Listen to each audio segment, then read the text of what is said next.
Now for part 2 of this week's lecture. By now you have answered 2 check for understanding questions. If you have missed one or both of those questions, I recommend that you go back and watch through the first part of this lecture.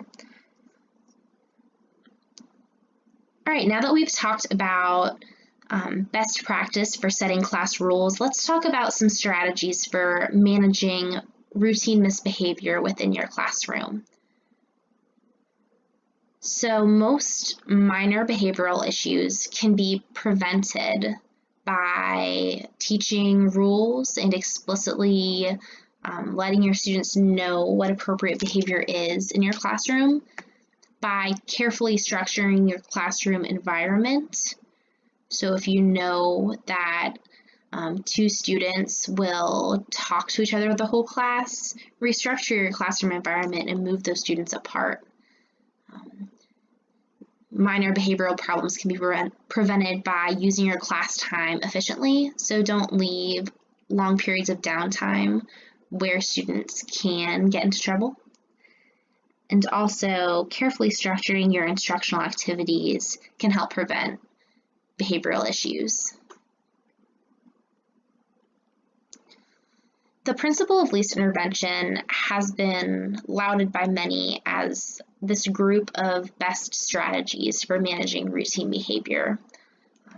It's a group of 7 different strategies, and it's a hierarchy, meaning that you want to use the strategies that are on the top of the hierarchy first, and then work your way down if you find that the strategies that you're using are not working in correcting the behavioral issues that are occurring.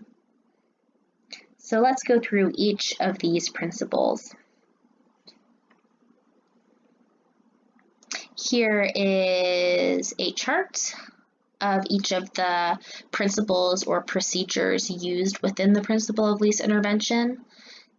I will be uploading a blank chart for you guys to print out or fill in as we go through each of these steps.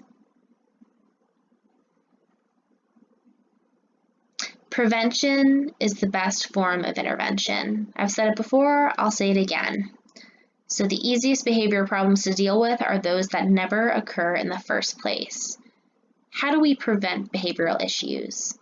Well, again, think back to this slide. We can explicitly teach rules and behavioral expectations to our students, let them know what they need to do and when, and how they need to do it. You as a teacher can try to present interesting, challenging, and lively lessons that will keep students engaged. Present your lessons in a variety of modalities and tones. Humor goes a long way with a lot of students. And also just provide opportunities for students to get up out of their seats to do activities and engage in cooperative learning. Well, what if prevention isn't working and those behavioral challenges are arising? Well, this is where the principle of least intervention says you can move to the second procedure, which is using nonverbal cues. So this is exactly what it sounds like.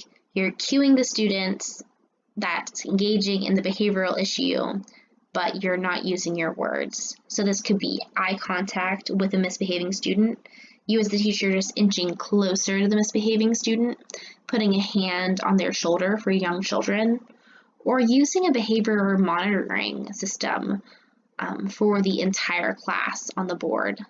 Definitely don't recommend singling a student out and just monitoring one student's behavior on the board, but using the system for the entire class can be very effective. And these are some visual representations of such a behavior monitoring system that can be used. An additional quasi-nonverbal cue that is similar to this sort of behavior monitoring is called the good behavior game, wherein you as the teacher can write letters of a word up on the board.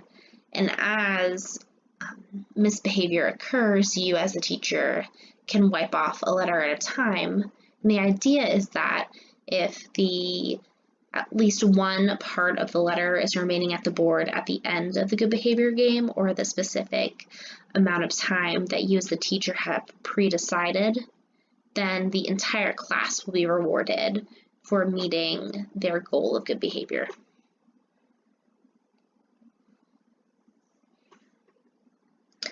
So prevention and nonverbal cues have not worked. The third procedure that you can use is praising behavior that is incompatible with the misbehavior.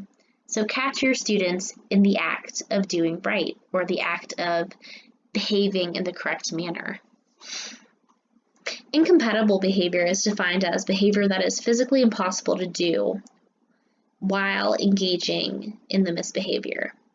So if you have a student that is misbehaving by getting out of their seat a lot, to praise incompatible behavior, anytime that student is sitting in their seat, pepper them with praise. Wow, Tommy, I see that you're doing a really nice job sitting in your seat. Great job. Keep up the good work. And when Tommy is out of his seat, don't comment on it. Just praise the heck out of him when he is doing the correct behavior and ignore the misbehavior. So on your own, this isn't a check for understanding question, but just an exercise that you guys can complete. Think of behavior that's incompatible with off-task behavior at the desk or frequent calling out. So what is a behavior that is incompatible with being off-task at the desk?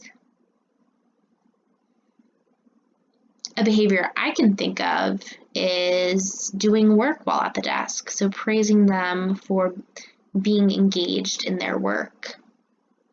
How about frequent calling out? Yeah, so an incompatible behavior for frequent calling out would be the opposite. So just keeping their mouth quiet during the lesson, or raising their hand when they want to ask a question or answer a question that you've posed.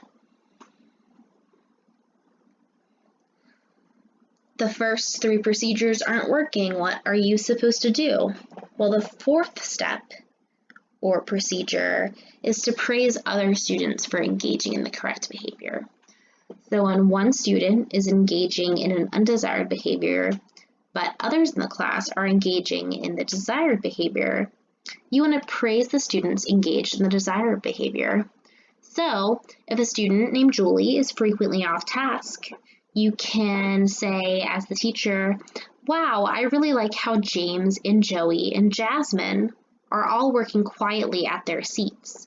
And the thought is that Julie, who is not engaged in the desired behavior, will then begin to engage in the desired behavior because you have praised James, Joey, and Jasmine. And more often than not, you will find that this really works with students.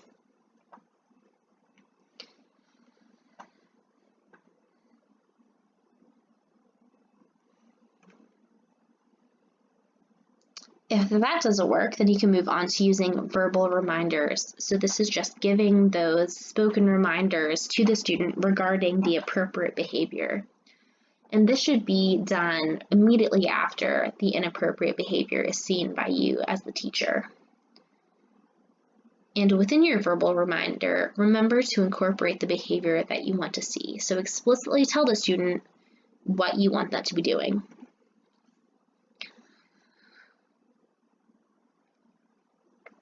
If one verbal reminder doesn't work, give them repeated reminders. So when a student refuses to comply, even to a simple task, a plain and simple reminder of the appropriate behavior informs the student A, what behavior you are expecting, and B, that you mean business and you want them to engage in the appropriate behavior. If the student then begins to give you excuses or argue with you, just ignore them and simply restate your expectations for their behavior.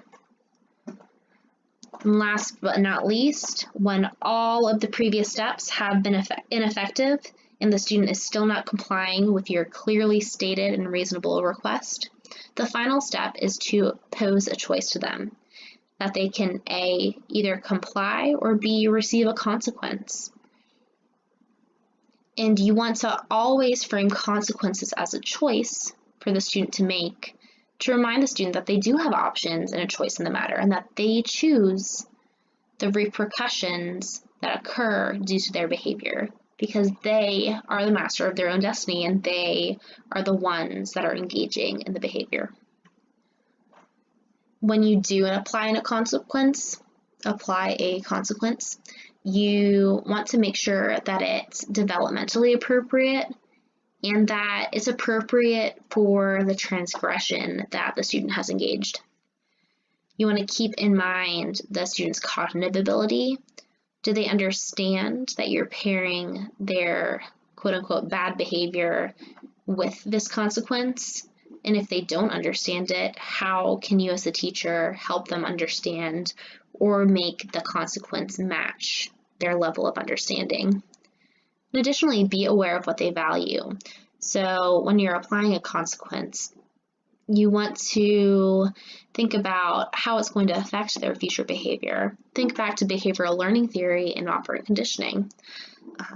So some incentives may not be incentivizing to all students, and consequently, all quote-unquote punishments or disciplinary action may not actually cause the change in behavior that you're wishing to see. So you know your students. What is of value to them? Is having to do additional homework worse than being away from their friends, or vice versa? And how does that match to the behavior that they are being disciplined for? So for your last check for understanding question, think about the principles that we have reviewed regarding the principle of least intervention. I want you to choose 3 of the strategies that we talked about and describe them. After you are done describing them, I want you to think about how you will use those specific strategies in your classroom. So for your third check for understanding question, choose 3 strategies discussed regarding the principle of least intervention and describe how you will use them in your future classroom.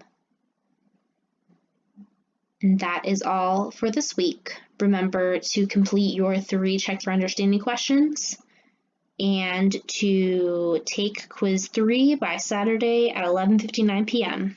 Have a great week, everybody.